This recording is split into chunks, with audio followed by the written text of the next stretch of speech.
واعتصموا بحبل الله جميعا ولا تفرقوا. Khalaqal mauta wal hayata liyabluwakum ayyukum ahsanu amala. Asyhadu an la ilaha illallah wahdahu la syarikalah wa asyhadu anna Muhammadan abduhu wa rasuluhu la nabiyya ba'da. Masyaallahu kan wa ma lam yasha' yakun. La haula wa la quwwata illa billah. Alhamdulillah, jazakallah khair. Ini udah berapa kali?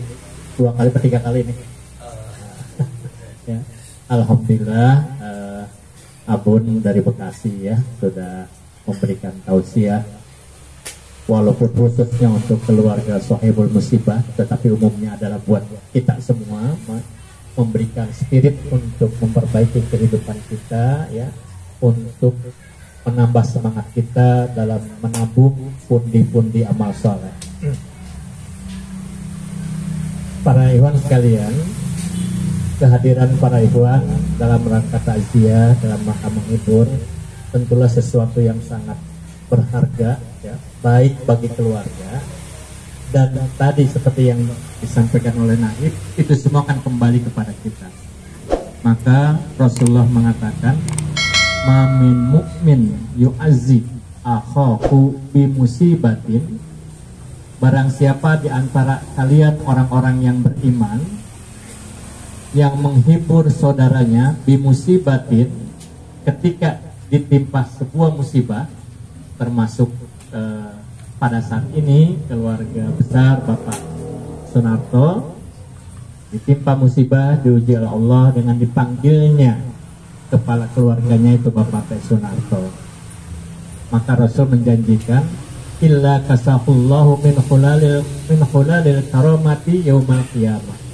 Maka baginya, bagi orang-orang yang datang bertakziah itu ya, Allah akan memberikan pakaian kebesaran di hari kiamat, pakaian kemuliaan.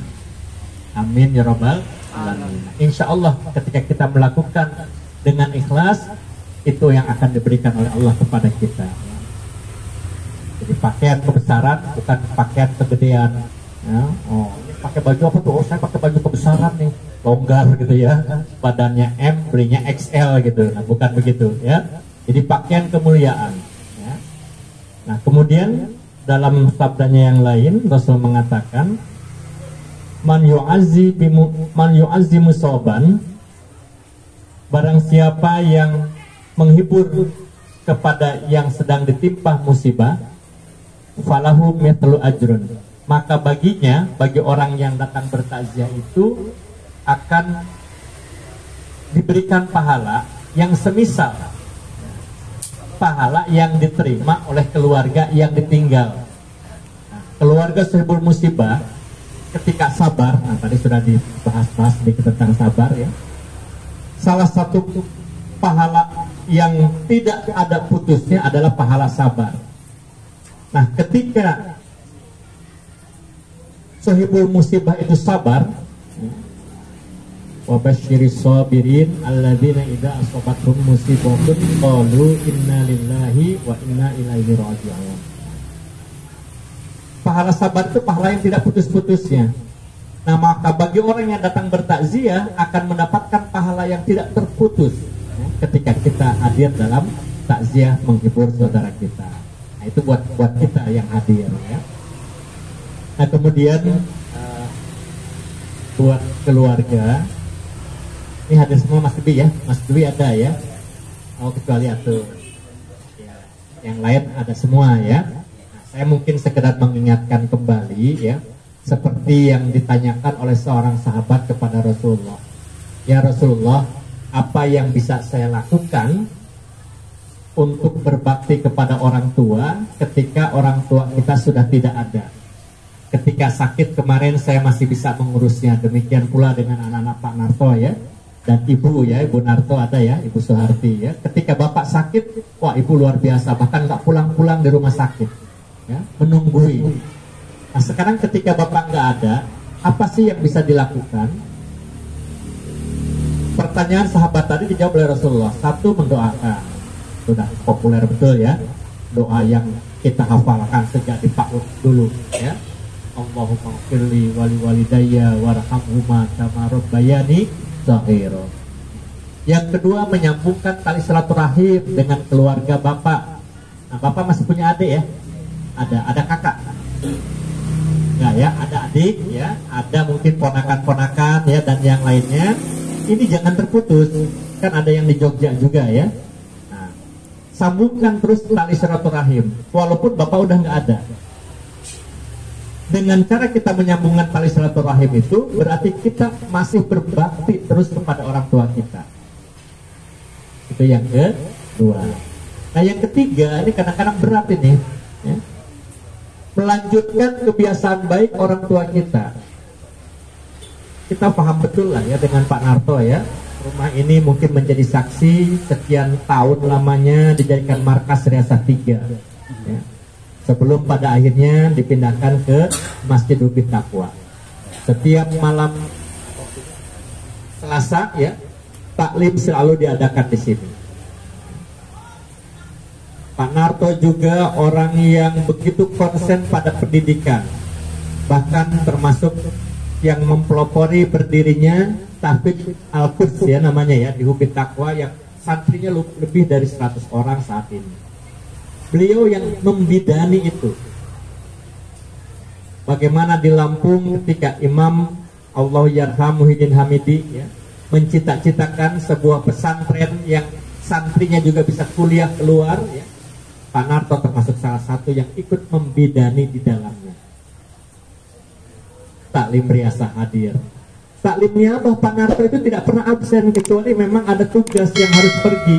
Misalnya keliling ke Jawa Tengah dengan Pak almarhum Pak Zubaidi atau dengan yang lainnya ya. Tetapi ketika sehat dan tidak ada amanat lain, taklimnya banyak selalu hadir Pak Narto ini ya. Bahkan sholat Jumat dari sini ke Hizbullah kan jauh sebetulnya ya. Kesehatan beliau di akhir-akhir kemarin kan tidak begitu fit ya. Tapi beliau sampai ya Mas Turandi ya, selalu ada di Masjid Hizbullah. Jangan ditanya kalau soal bersedekah berinfak.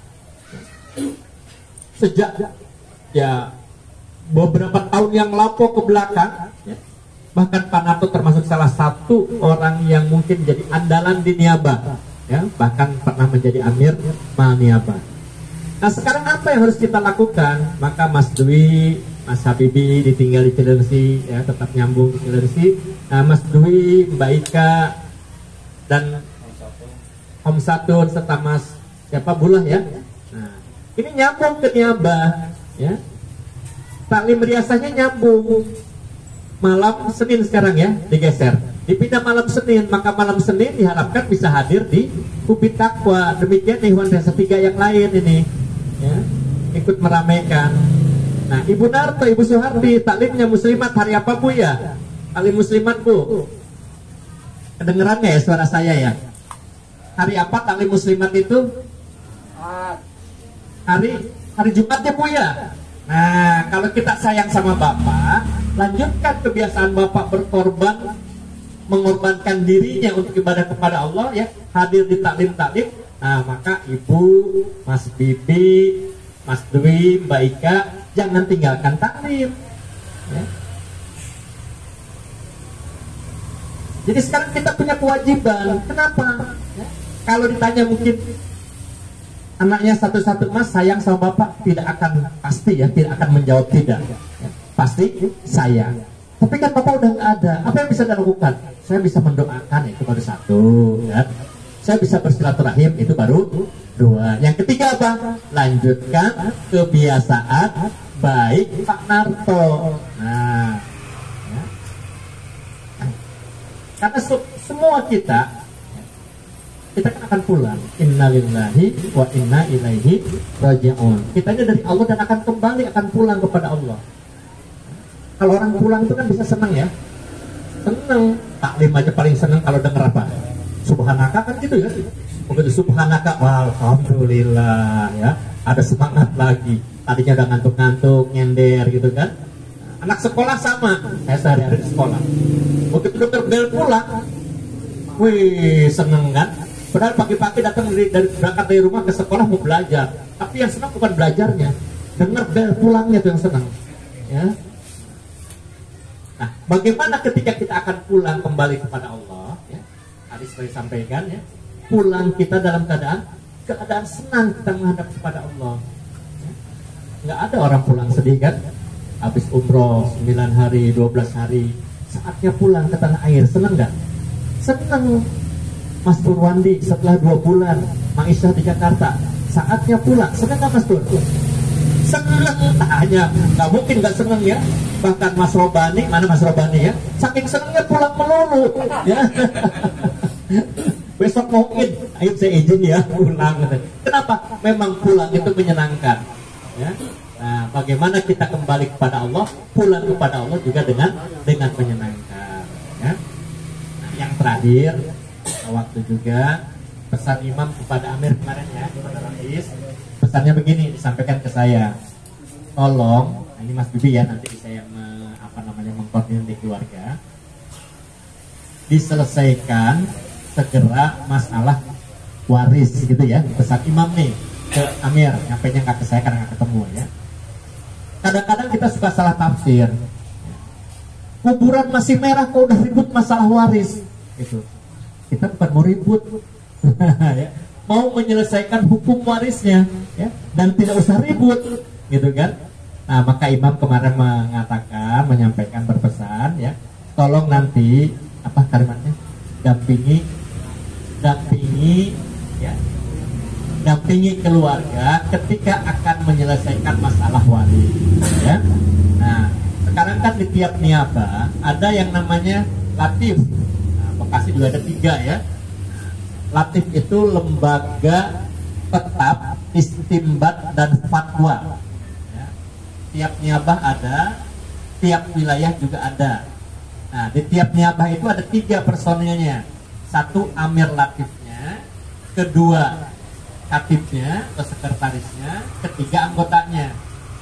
Nah, di niabah Jakarta Utara, amir latifnya Ustadz Imron.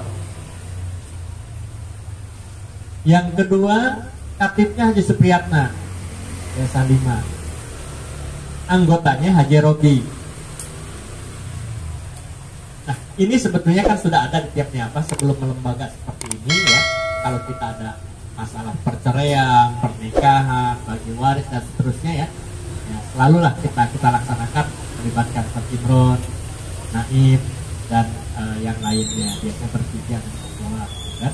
Nah, sekarang lembaganya sudah ada ya. Walaupun sudah ketok palu belum ya amanatnya, tapi sudah disuruh kirim namanya ya. Nah, artinya apa? Ketika akan kita menyelesaikan ya, dalam hal ini masalah waris, nanti sampaikan ke Umaro ya, supaya bisa diselesaikan dengan sebaik-baiknya ya, sesuai dengan hukum dan syariat yang telah ditentukan.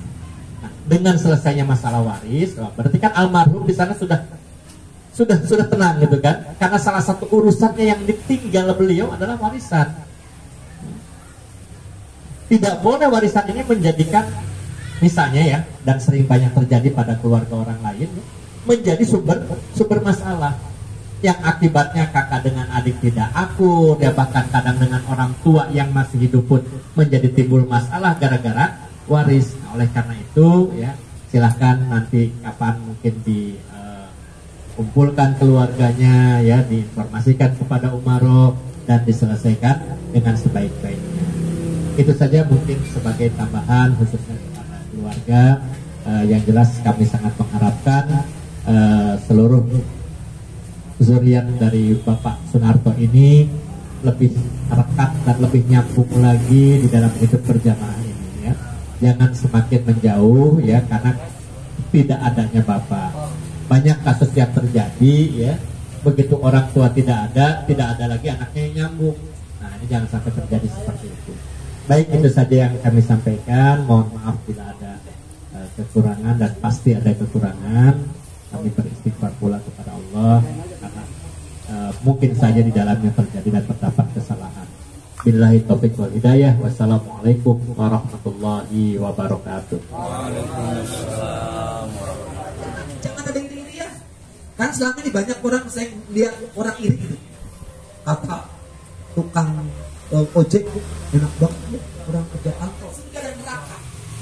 Kata Rasulullah, saya suruh berdiri di pintu surga. Saya lihat orang yang masuk surga kebanyakan adalah,